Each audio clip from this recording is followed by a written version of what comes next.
Лилия Аксаментинова, Сударна Альфред Якшимбетов köyü. Avulum koyunları.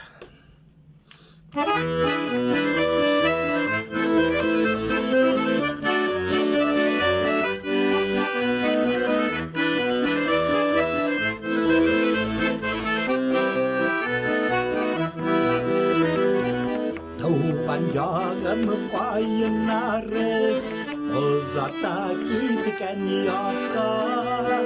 Yurt şantında dizilgenler, avludan çıkan şaklar.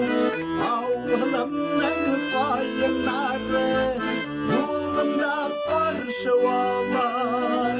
Şikke ışkan balasına, bakbaki dedep valar. Avlımın koyunları, yolumda karşı olar. Şikke ışkan balasına, bakbaki dedep valar.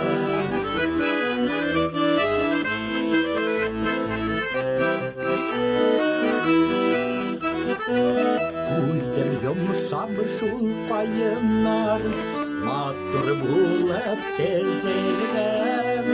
Yeşil yavlak yabınganlar, papa külmekler giyen. Avlımın payınları, yolumda karşı olar. Şikke ışkan balasına, bakmak edilip kolar.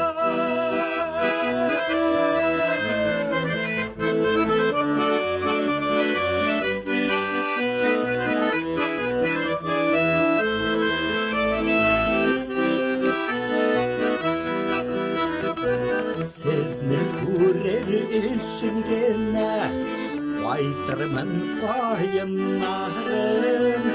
Rahatlanıp serleşirmin, şakırganşı yollarım.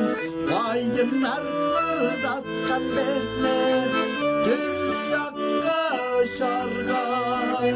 Şikke kitken balalarım, küteliken koşarlar.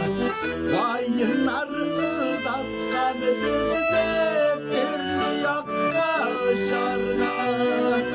Şikke kitken balalarım, küteliken koşarlar. Şikke kitken balalarım, küteliken koşarlar. Küteliken koşarlar.